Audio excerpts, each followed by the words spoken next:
So I finally got my courage up and filled in my monthly spreads with ink. And it's ridiculous. Why should you be afraid of doing something with pen and paper? It's not dangerous.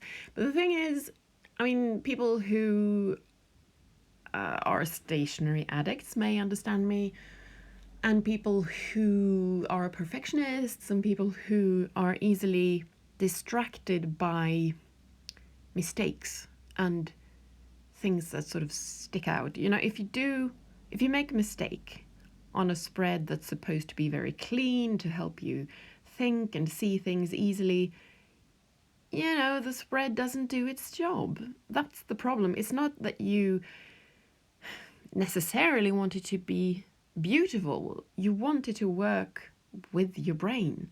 And if it doesn't, it's actually no good, even as an organization tool. There is this debate going on about planners and bullet journaling and whether it should be beautiful or just functional. And I don't care. Do what you like. I do both. But the thing is, the perfectionism may actually have, there's a reason for it. For me, there is. Because I'm easily distracted. I don't want a lot of doodles and stuff on the pages where I actually plan what my tasks are. And I want there to be a lot of space so that the things I'm doing are in focus. So if I make mistakes, cover things up, remake them, it actually messes with my zen, so to speak. So, there is a rational reason, if you like, to be a perfectionist. Okay, who cares? What I'm doing here, nobody cares about that either, but I'm filling in with a pen I got for Christmas, and it's really a beautiful pale grayish kind of purple that almost looks like pencil. So after a while I stopped erasing the pencil that I had, that I'd already done. So I just drew over it, and it looks fine. So you don't need to watch me do all the months. So let's skip to this instead. Much more exciting, me filling in the week numbers. You know what? Let's skip that as well. Okay, so now we are on the work projects page. So what I'm doing here is making a visual overview of the first 6 months of 2021. And this is my home projects page, and I'm doing the same thing there.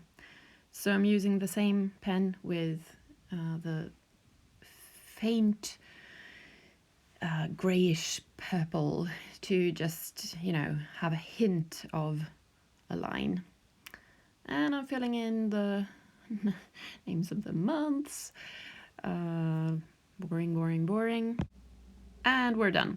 So now I'm writing the heading for the work projects page. And this says work projects. And this says home projects.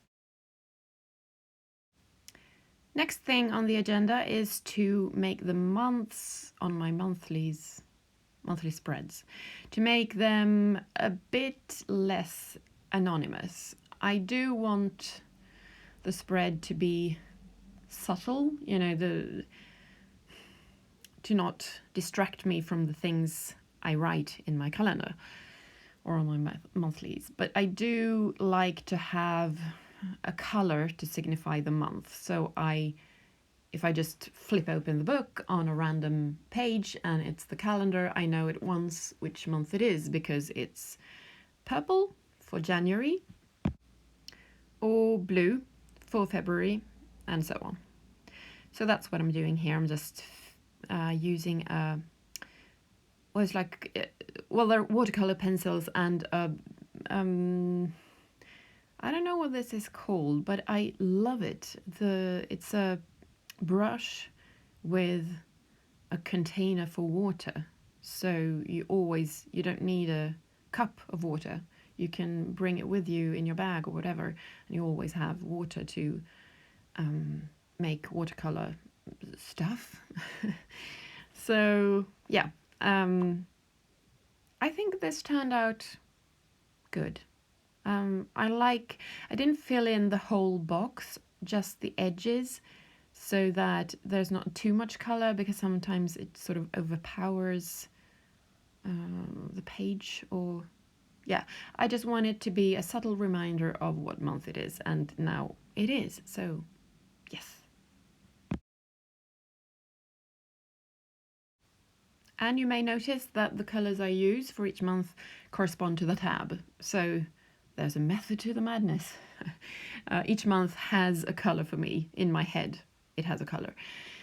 So red for May, yellow for June, and so on. So it gives structure to the book to have these colors. And while I was doing this, I thought of doing it for my visual overview as well. So that's what I'm doing here. I'm using the same colors to fill in each of these these areas, because I haven't made a box, because I don't know how much space I will need for the lines that will signify different projects and when they're due. So I don't want to paint myself, no pun intended, into a corner. So I'm keeping it sort of open with these just faintly filled in areas, but still they signify the month and they give me a clue as to what the hell I'm doing. And it's all done. And here I'm sort of just flipping through the pages to see all the colors, because it was so satisfying to see all the corresponding spreads. And of course the dates also have to correspond. They are, I fill them in with, kind of indigo color for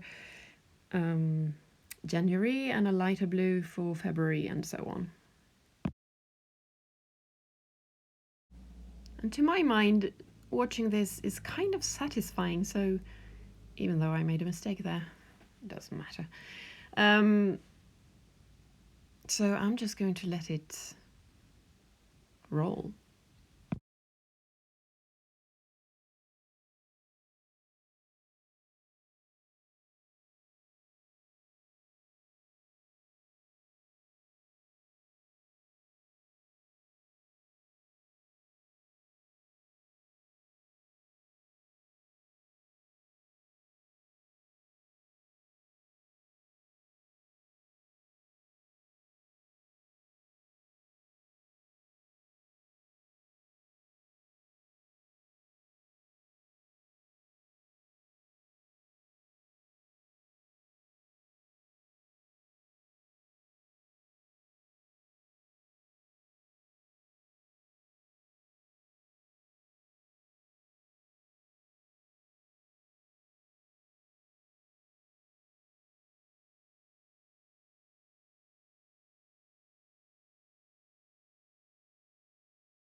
And a final thing on the calendar or monthly pages, I fill in the moon phases with a silver pen, because I like to track the moon.